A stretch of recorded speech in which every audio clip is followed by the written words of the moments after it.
제가 먼저 말씀과 함께 있는 오늘 미가서 2장 3장의 내용을 읽겠습니다. 말씀과 함께 80쪽에 있습니다. 1장에서는 하나님께 대한 죄악을 고발한 데 비해 2장과 3장에서는 사람 사이의 범죄를 책망하고 있습니다. 이 두 범죄는 모두 하나님을 두려워하지 않는 것에서 나옵니다.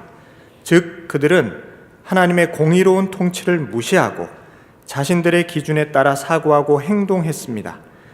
그렇게 권력자들이 함부로 폭력과 압제를 자행하며 성읍과 주민 가운데서 약자들을 착취했습니다.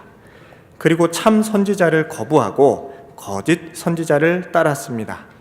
3장에서도 정치 지도자들의 죄, 종교 지도자들의 죄를 신랄하게 고발합니다.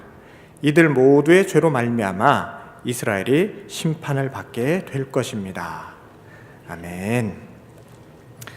어제 보신 1장에서는 하나님을 향한 이스라엘의 죄가 등장합니다. 사마리아 땅의 죄, 예루살렘의 죄가 무엇이냐? 우상 숭배를 해서 바알과 아세라를 섬겨서 온 나라가 음란한 나라 되게 한 것 아니냐? 그래서 1장에서는 바로 나라와 민족, 이스라엘 땅에 하나님의 심판이 내릴 것이다. 이 내용이 등장합니다. 그리고 2장과 3장에는 세세한 내용들이 등장합니다.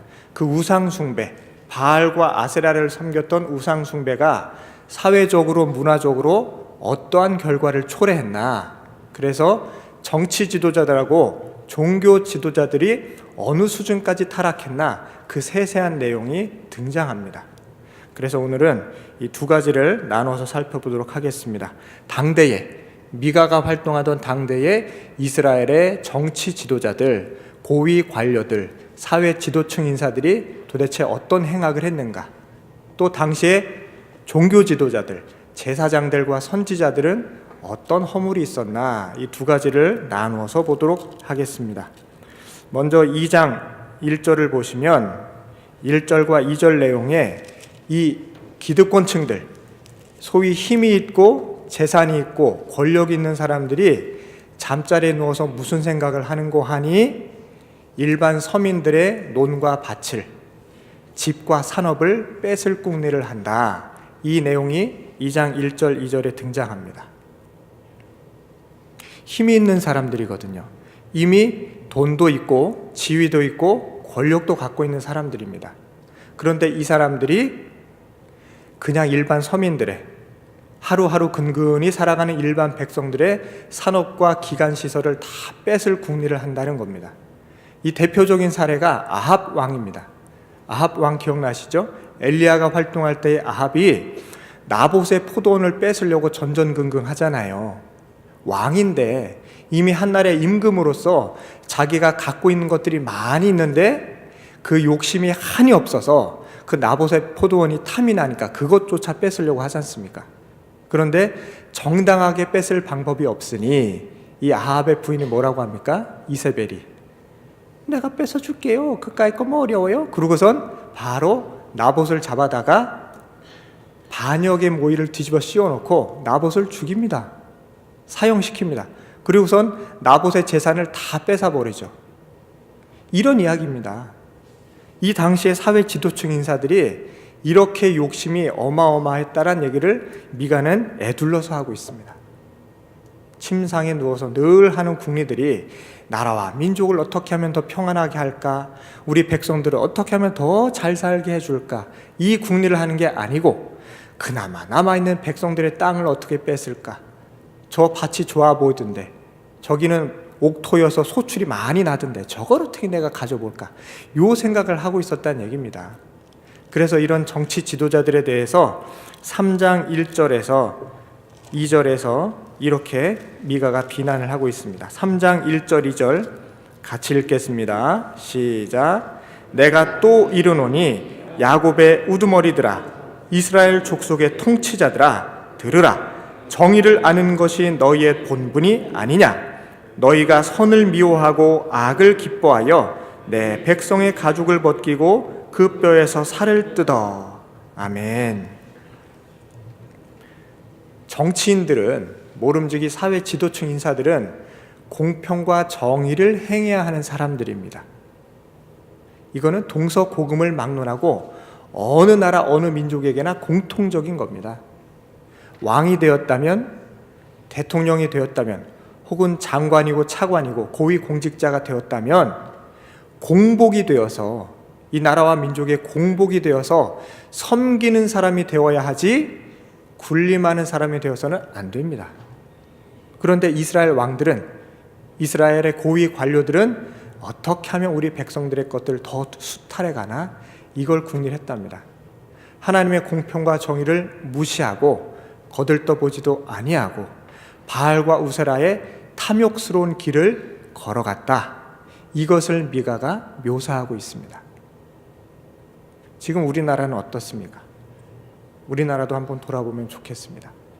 종종 대기업들의 횡포 언론 통해서 많이 접하시죠? 갑질이라는 얘기가 유행하고 있습니다. 힘 있는 사람들, 이미 기존에 재산이 많은 사람들이 더 많은 걸 갖기 위해서 서민들의 것, 을이 된 우리들의 것을 더 뺏어가기 위해 갑질을 한다. 이런 내용들도 많이 보도가 되고 있습니다. 빨리 회개하고 돌이켜야 하는데, 이러한 일들이, 힘 있는 이들의 횡포와 또 갑질하는 이들이 더 많아지면 이건 뭘 의미하는가 하니 망국의 길입니다. 나라와 민족이 망하는 지름길로 가는 겁니다. 그래서 이 새벽에 기도했으면 좋겠습니다. 하나님, 힘이 있다는 분들, 재산이 있다는 분들, 사회 지도층 인사들, 정치인들, 고위 관료들, 하나님, 이분들의 마음을 주장하여 주셔서 참으로 섬기는 사람으로 변화되게 하시고 정말로 나라와 민족의 공복이 되어서 더 낮아지고 온유하며 오히려 갖고 있는 것들을 나누고 베풀고 섬길 수 있는 그러한 지도자들로 변화되게 하여 주시옵소서. 이 새벽에 이렇게 같이 기도했으면 좋겠습니다. 그리고 나 자신을 위해서 또 기도했으면 좋겠습니다. 하나님, 저에게도 주신 하나님의 은혜가 참 많습니다. 저에게 시간을 주셨고 달란트를 주셨고 혹은 재물을 주셨고 혹은 어떠한 사회적 지위를 주셨습니다. 그렇다면 나 자신 위해서도 기도했으면 좋겠습니다. 하나님, 하나님께서 나에게 이렇게 큰 은혜 주셨는데 그거 나 혼자 맛보고 누리라고 주신 게 아니고 우리 이웃들과 우리 교인들과 나누고 베풀고 섬기면서 쓰라고 주신 것인데 이 받은 은혜들을 기꺼이 축복하고 유통하고 나눌 수 있는 그러한 하나님의 사람 되게 하여 주옵소서. 나 자신 위해서도 이렇게 기도했으면 좋겠습니다. 우리 정치 지도자들, 당대의 기득권층들을 향한 미가의 예언이 이렇게 서슬이 파랬습니다. 자, 그러면 당시 이스라엘의 문제가 이 사회 지도층 인사들뿐만의 문제였나? 아닙니다. 종교 지도자들의 타락 또한 심각했습니다. 종교 지도자들이 어떻게 타락을 했는가? 3장에 나옵니다. 3장 5절과 6절의 말씀 우리 다 같이 읽겠습니다. 시작. 내 백성을 유혹하는 선지자들은 이에 물 것이 있으면 평강을 외치나 그 입에 무엇을 채워주지 아니하는 자에게는 전쟁을 준비하는도다. 이런 선지자에 대하여 여호와께서 이르시되 그러므로 너희가 밤을 만나리니 이상을 보지 못할 것이요 어둠을 만나리니 점치지 못하리라 하셨나니 이 선지자 위에는 해가 져서 낮이 캄캄할 것이라. 아멘. 당시에도 미가가 활동하던 당시에도 제사장들도 있었고 선지자들도 있었습니다. 제사장과 선지자, 지금으로 말하자면 목회자들이죠. 목사님들입니다. 신부님들이 될 수도 있습니다. 사회 지도층 인사일 뿐만이 아니고 종교 지도자들, 온 백성들의 영적인 문제, 그리고 사실은 실생활 세세한 것까지도 관심하고 기도해 주는 사람들이 제사장과 선지자들, 곧 우리 목회자들인데 이 목회자들이 어떻게 타락했는가? 돈을 주지 않으면 설교를 안 했답니다. 사라비를 주지 않으면 예언을 안 했대요. 이 당시의 제사장과 선지자들이 이에 물 것을 주지 않으면 전쟁을 선포했답니다. 그 이야기가 5절에 나오고 있습니다. 그러니까 당시의 종교 지도자들이 돈을 탐해서 더 많은 유익을 얻고자 자신의 지위, 목회자라는 지위를 남용하고 오용했다라는 얘기입니다. 이게 가능한 일이겠습니까? 가능하죠. 역사적으로 이런 일이 종종 있었으니까 가능하죠. 목회자는 모름지기 우리 성도들을 봤을 때 지위의 고하를 막론하고 재산의 유무를 막론하고 누구든 찾아가서 신방하고 만나주고 위로하고 기도하는 사람들입니다. 그렇죠? 그런데 목회자가 어느 때부턴가 힘 있는 분을 찾아가고 재산이 있는 분을 찾아간다면 그 목사님 위해서 기도 많이 해주셔야 됩니다. 많이 해주셔야 됩니다. 복음과 말씀이 있는 것이 아니고 탐욕이 있기 때문에 이런 일이 벌어집니다.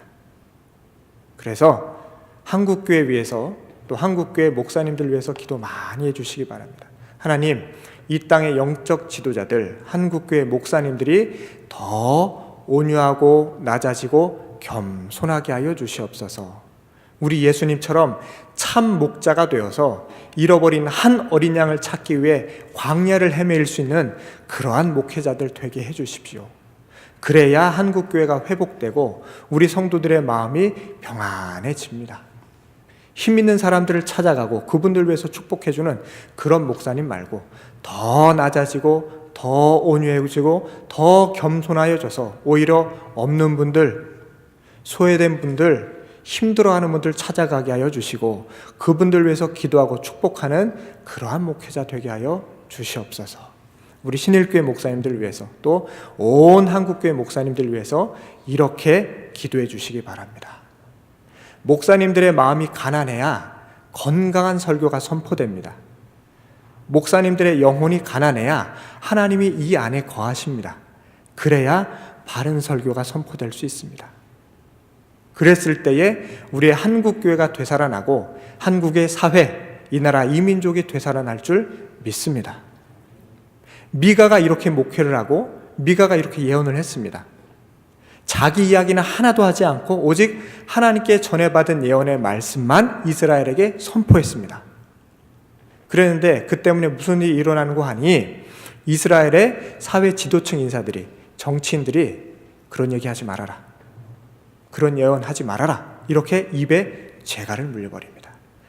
그 이야기가 2장에 나옵니다. 2장 6절을 보시면 너희는 예언하지 말라. 이것은 예언할 것이 아니거늘 욕하는 말을 그치지 아니한다. 이렇게 미가와 동시대 선지자들을 비난했답니다. 그거는 예언이 아니다. 그거는 나라와 민족을 향한 욕이다. 그러니까 더 이상 그런 예언하지 말아라. 이렇게 이야기를 했다는 겁니다. 참 하나님의 마음에 합한 목회자들, 선지자들이 하나님의 음성을 전했을 때에 이 마음에 찔림이 있는 사람들이 통에 자복하고 다시금 하나님 앞으로 돌아오면 감사한데, 그런데 양심의 화인을 맞은 사회 지도층 인사들이 미가의 입에 재갈을 물리려 했다는 얘기입니다. 그런 예언하지 말아라. 불편하다. 오히려 잘 될 것이다. 하나님께서 이 나라 이 민족을 지킬 것이다. 지금이 좋사오니 이렇게 예언하고 설교해야지. 지금 무슨 망발이냐. 이렇게 미가에게 핀잔을 줬다는 얘기입니다. 다시 말해서 미가는 당대 이스라엘에서 지도층들에 의해 블랙리스트에 올라간 사람이었습니다. 하지만 미가는 50여 년 동안 예언 활동을 하면서 단 한 번도 사회 지도층 인사들의 공갈과 협박에 굴하지 않습니다. 그럼에도 불구하고 올곧게 하나님의 말씀만을 선포합니다. 그 결과 역사는 누구를 기억합니까? 당대의 거짓 선지자들은 이름조차 잊혀버리고 당시에는 인기를 끌었을지 모르나 오히려 수천 년 전에 지난 지금까지 우리가 기억하는 이름은 미가의 이름, 미가의 메시지입니다. 이거를 염두에 두었으면 좋겠습니다. 당대 나 혼자 잘 먹고 잘 사는 것이 그게 하나님의 응답이 아닙니다. 영속적인 영원 불변한 진리의 말씀이 이 땅 위에 펼쳐져야 하는데 그 말씀을 증거할 수 있는 목회자, 그 말씀을 사모하여서 하나님의 나라를 꿈꾸는 성도들이 되어야 하겠습니다. 이 시간 우리 함께 기도하실 텐데요. 하나님, 이 땅의 정치 지도자들이 참으로 공평과 정의, 하나님의 나라를 꿈꿀 수 있는 온유하고 겸손한 주님의 공복들 되게 하여 주시옵소서. 이렇게 기도해 주시고요. 이 땅의 영적 지도자들, 목회자들 위해서 기도해 주시기 바랍니다. 하나님, 한국교회 목사님들이 다 영적으로 깨어있게 하여 주시고 마음의 욕망을 버리고 오직 하나님의 뜻과 하나님의 말씀만을 순전히 증거하는 하나님의 충성된 종들 되게 하여 주시옵소서. 참 목자들 되게 하여 주시옵소서. 우리 이렇게 두 가지 기도 제목 가지고 함께 기도하시겠습니다.